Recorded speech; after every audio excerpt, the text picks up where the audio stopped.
Eto na yung sinasabi natin mga kadunatics. Sobrang nakakahiya ito. Napakati kasi ng mga paa ni BBM na talagang pumunta siya ng Canada mga kadunatics amid sa rally na naganap sa Pilipinas. Akala niya kasi, okay, na masaya na mga Pilipino sa Canada dahil sa middle class income na tayo nung in-announce niya nung nakarang araw. Nako, sobrang comfortable siya talaga mga kadunatics. Naglakad pa naman sa street.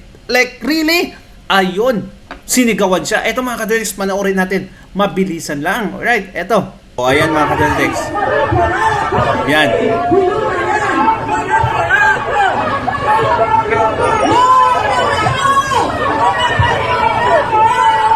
Yan. Magpapakita yan si BBM ngayon. Ayan na.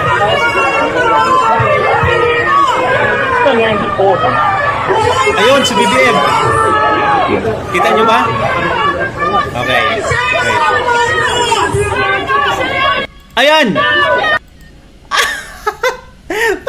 Anong ginagawa mo dyan sa street? Alam mo naman na galit yung mga OFW sa'yo. Like, really?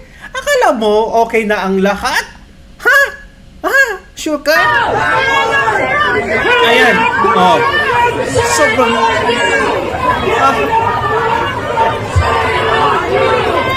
Shame on you daw eh.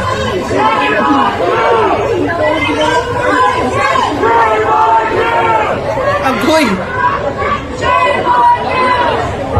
Shame on you.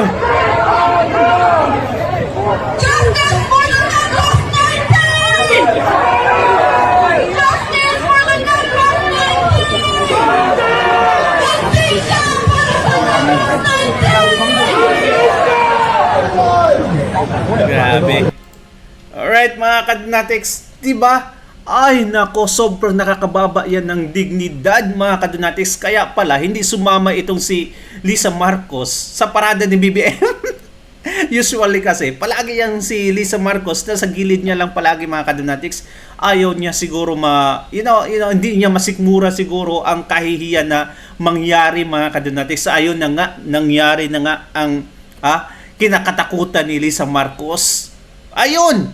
Makakautang kaya siya sa Canada ngayon? Makaka-gather kaya siya ng investors mga kadunatics? Siyempre malalaman ito ng gobyerno ng Canada mga kadunatics na ayaw pala ng mga Pilipino itong presidente ng Pilipinas. Nako! Sobrang nakakahiya to. Bakit pa kasi lumabas? Like, really? I really don't understand. It does not make sense. Maybe mga kadunatics, he was just testing the water. Okay? Siguro kala niya na okay na ang lahat. Ayun, nalunod ka tuloy sa kahihiyan. Ay, nako. Eto. I'm not sure kung eto talaga isinabi ni BBM mga kadunatics. Okay? Nandito ako sa Canada para sa bagong Pilipinas. Pero bakit niyo ako pinapalayas? May problema ba? Ay, nako naman. Totoo kaya itong sinabi ni BBM. Breaking news eh. At ito pa, may sinabi siya mga kadunatics. Okay. So, same news mga kadunatics ang nagbalita. Swaktong balita. Okay? Press Marcos Jr. patawa-tawa lang habang sinisigawan ng shame on you sa Canada. Shame on you. Shake on you. Source, RMN Salazar. Ay parang totoo yung sinabi niya mga kadunatics. Same lang nagbalita eh, no? Na andito ako sa Canada, bakit ako pinapalayas niyo? Para sa bagong Pilipinas. Nako! Ay nako, sobrang nakakahiya para ito sa mga supporters niya mga kadunatics. Loyalista. Ano kaya masasabi nila dito na yung napaka-idol nilang presidente mga kadunatics ay talagang sobrang napahiya dito sa ginawa ng, panoorin lang natin mga kadunatics, bagong balita din, protest against Marcos Jr. sa Canada. Ito. Pangulong Bongbong Marcos nalubong ng kilos protesta sa kanyang pagbisita sa Canada. Hindi lang mga Pilipino kundi maging mga dayuhan din ay kasama sa kilos protesta. Ibabalita po yan ni Harted Molina. Harted? Sinalubong ng kilos protesta si Pangulong Ferdinand Marcos Jr. sa kanyang pagbisita sa Canada. Makikita sa video ang mga demonstrador na may dalang mga placard na may mga katagang Marcos Layas Layas bilang pagpapahayag ng kanilang pagtutol sa administrasyon.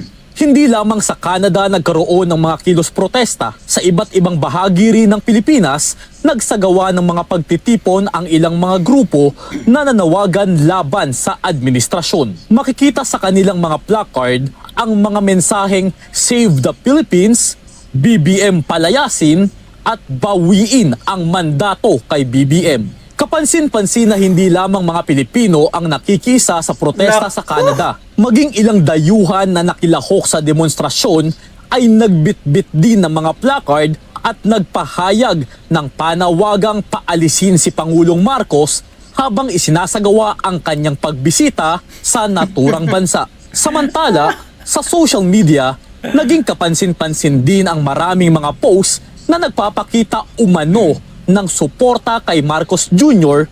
Subalit imbes na positibong reaksyon, mas marami ang haha-react sa mga naturang post na nagpapakita na tila katawa-tawa ang mga ginagawa ng presidente. Heart Ted Molina para sa 100%. What? Sobrang nakakaya ito mga kadunatics ha. Isang presidente pumunta ng Canada, tinaboy ng kanyang constituent mga kadunatics, at ang matindi pa nito, hindi lang mga puro Pilipino ang nagrarally, may mga ibang lahi din mga kadunatics. Ganyan pala katindi itong si Marcos Jr. Sobrang sikat, hindi lang sa mga Pilipino, pat sa mga dayuhan din. Okay lang sana kung maganda yung kasikatan mo mga kadunatics. Sa korupsyon pa talaga. Kaya shame on you talaga, Bangag Junior. Akala mo okay na kaming lahat mga OFWs. No, we can never be the same again after kinidnap po si Tatay Digong sa dahig mga kadunatics. Okay mga loyalista, comment down below anong masasabi nyo nito. Kawawa naman yung presidente nyo. Can you imagine 100% ako mga kadunatics, walang meet up dito sa mga OFW sa Canada. Usually kasi, pag bibisita yung sa presidente, talagang may Filipino meet up talaga yan. Okay? Si Tatay Digong ay talaga mga kadunatics.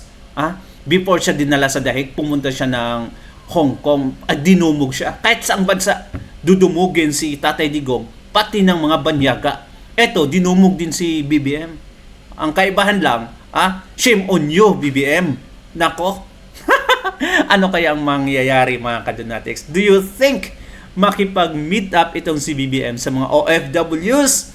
Or okay, may isang instance na pwedeng mangyari mga kadunatics. Magbabayad siya. Katulad nung nangyari sa Dubai. May Filipino meet up doon mga kadunatics. Pero karamihan, makro ng embassy.